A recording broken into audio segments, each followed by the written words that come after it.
بسم اللہ الرحمن الرحیم۔ السلام علیکم ناظرین، آج ہم بات کریں گے 3 بڑے موضوعات پر جو پورے خطے کا طاقت کا توازن بدل سکتے ہیں، جس میں پہلے نمبر پر پاکستان اور ترکی کا نیا دفاعی اتحاد، دوسرے نمبر پر پاکستان اور افغانستان کی کشیدگی، اور تیسرے نمبر پر بات کریں گے چین کی خاموش مگر خطرناک ناراضگی۔ آئیے تفصیل سے جانتے ہیں۔ ناظرین کرام، ترکی اور پاکستان اب ایک نئے دور میں داخل ہو چکے ہیں۔ دونوں ممالک نے مل کر 5ویں نسل کا اسٹیلتھ فائٹر جیٹ، جس کا نام کان ہے، تیار کرنے کا فیصلہ کیا ہے۔ یہ طیارہ سپر سونک رفتار، AESA ریڈار اور جدید ترک میزائل سسٹم سے لیس ہے۔ پاکستان اپنے میزائل سسٹم کو بھی اس میں شامل کرنے کا ارادہ رکھتا ہے، جس سے یہ دونوں ممالک کے لیے ایک مشترکہ دفاعی کامیابی بن جائے گا۔ ترک حکام نے حال ہی میں وزیر اعظم شہباز شریف اور پاکستانی دفاعی قیادت سے ملاقاتیں کیں، جن میں مشترکہ پیداوار، ٹیکنالوجی ٹرانسفر اور مستقبل کی دفاعی حکمت عملی پر بات چیت ہوئی ہے۔ ماہرین کا کہنا ہے کہ یہ شراکت داری نہ صرف مغربی ٹیکنالوجی پر انحصار کم کرے گی، بلکہ اسلامی ممالک کے درمیان دفاعی خود مختاری کی نئی بنیاد بھی ڈالے گی۔ ترکی مغربی ممالک خصوصاً امریکہ پر انحصار کم کرنا چاہتا ہے۔ وہ نیٹو کا رکن ضرور ہے، لیکن F-35 پروگرام سے خارج کیے جانے کے بعد ترکی نے اپنی ٹیکنالوجی خود تیار کرنے کا فیصلہ کیا ہے، جبکہ دوسری جانب پاکستان کو چینی ٹیکنالوجی کے ساتھ کام کرنے کا طویل تجربہ ہے۔ یوں جب ترکی اور پاکستان اپنی مہارتیں بانٹتے ہیں تو نتیجہ ایک ایسی دفاعی طاقت بنتا ہے جو مشرق اور مغرب دونوں کے تجربات کا امتزاج ہے۔ تجزیہ کاروں کا کہنا ہے کہ کان صرف ایک طیارہ نہیں، بلکہ یہ ایک علامت ہے آزادی، خود مختاری اور مسلم اتحاد کی۔ پاکستانی فضائیہ آنے والے چند برسوں میں 3 جدید نسل کے طیارے آپریٹ کر سکتی ہے، جس میں پہلے نمبر پر J-35 اور ممکنہ چینی ٹیکنالوجی JF-17 تھنڈر بلاک 4 اور ترکی ٹیکنالوجی جو کہ پاکستان کے ساتھ اب مل کر کام کریں گے، اس کا نام ہے کان ٹیکنالوجی۔ اگر یہ منصوبے مکمل ہو جاتے ہیں تو پاکستان جنوبی ایشیا میں ایک نئی فضائی قوت بن جائے گا، جس کی ٹیکنالوجی اور استعداد بھارت سمیت پورے خطے کے لیے ایک چیلنج بن سکتی ہے۔ یہ پاک ترک اتحاد صرف دفاع تک محدود نہیں ہے ناظرین، یہ ایک بڑی جغرافیائی تبدیلی کی علامت ہے۔ آپ ذرا اس بات کو سمجھیں کہ مستقبل میں سعودی عرب، قطر اور دیگر تمام ممالک بھی اس اتحاد میں شامل ہو سکتے ہیں، جس سے ایک نیا اسلامک ڈیفنس بلاک وجود میں آ سکتا ہے۔ تو یہ کتنی اہم بات ہے، اور یہی وہ وقت ہے جب مغربی طاقتیں محتاط نظر آ رہی ہیں۔ اب بات کرتے ہیں افغانستان کی۔ ترکی اور قطر کی ثالثی میں حال ہی میں استنبول میں پاکستان اور افغانستان کے درمیان 9 گھنٹے کے طویل مذاکرات ہوئے۔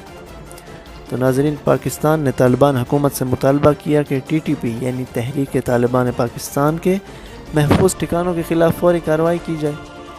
اگر ایسا نہ ہوا تو پاکستان نے تجویز دی کہ ترک یا قطری فورسز مشترکہ آپریشن کر سکتی ہیں، یعنی اگر پاکستان ان کے خلاف آپریشن نہ کرے، اگر افغان حکومت ایسا نہیں چاہتی تو ترک حکومت کو یا پھر قطری افواج کو ان کو اجازت دی جائے کہ وہ آئیں اور ان عناصر کے خلاف افغانستان میں آپریشن کریں۔ افغان وفد نے اس تجویز پر سخت رد عمل دیا، لیکن اس بات کی بھی نشاندہی کی کہ اگر کارروائی میں شہری یا افغان فورسز متاثر نہ ہوں تو اس پر غور کر سکتے ہیں۔ یہ بھی ایک اچھی خبر ہے۔ چین نے بھی حالیہ مہینوں میں افغانستان کے رویے پر سخت ناراضگی کا اظہار کیا ہے۔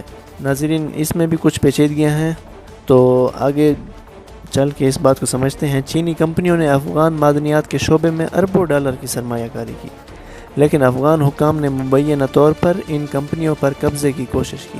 چین نے اس عمل کو ڈاکوؤں جیسے رویہ قرار دیا اور اپنی کمپنیوں کو واپس بلا لیا۔ ظاہر ہے اگر کوئی ملک دوسرے ملک میں سرمایہ کاری کرتا ہے اور وہ ملک اپنے مہمانوں کی یعنی محافظت کرنے کے بجائے ان کے اوپر قبضہ کرنے کی کوشش کرے تو پھر یہی رد عمل سامنے آ سکتا ہے۔ چین نے افغانستان کو CPEC 2.0 میں شامل ہونے کی بھی پیشکش کی تھی، لیکن افغان حکام نے ان کی تجویز مسترد کی۔ وہ یہ چاہتے ہیں کہ پاکستان کو بائی پاس کر کے براہ راست چین سے تعلقات بنانا چاہتے ہیں، یعنی وہ چاہتے ہیں کہ ہم ڈائریکٹ چین سے تعلقات بنانا چاہتے ہیں، اور پاکستان کا CPEC منصوبہ جو کہ ایک چین کے ساتھ منصوبہ چلا آ رہا ہے کئی عرصے سے، اس کے ذریعے نہیں جڑنا چاہتے کیونکہ وہ پاکستان کا حصہ ہے۔ وہ کہتے ہیں کہ ہم ایک یعنی علیحدہ آپ سے شراکت داری کرنا چاہتے ہیں جس میں پاکستان کی کوئی شرکت نہ ہو۔ یہ قدم بیجنگ کے لیے بالکل بھی ناقابل قبول تھا اور چین کو یقین ہے کہ اس کے پیچھے کسی بڑی مغربی طاقت کا ہاتھ ہے۔ ایک طرف پاکستان اور ترکی ایک نیا دفاعی اتحاد بنانے جا رہے ہیں، دوسری طرف چین اور پاکستان اپنے اقتصادی تعلقات کو مزید گہرا کر رہے ہیں، جبکہ افغانستان کے ساتھ تعلقات مسلسل تناؤ کا شکار ہیں۔ یہ تمام واقعات مل کر ایک نئے گریٹ گیم کی شکل اختیار کر رہے ہیں، جہاں طاقت کا مرکز مغرب سے مشرق کی طرف منتقل ہوتا دکھائی دے رہا ہے۔ دوستو، اگر مجموعی منظرنامہ دیکھا جائے تو ترکی اور پاکستان کا اتحاد دفاعی خود مختاری کی علامت ہے، جبکہ چین کی شمولیت اسے ایک اقتصادی طاقت میں بدل سکتی ہے، کیونکہ چین ایک اقتصادی طور پر بہت مضبوط ملک ہے۔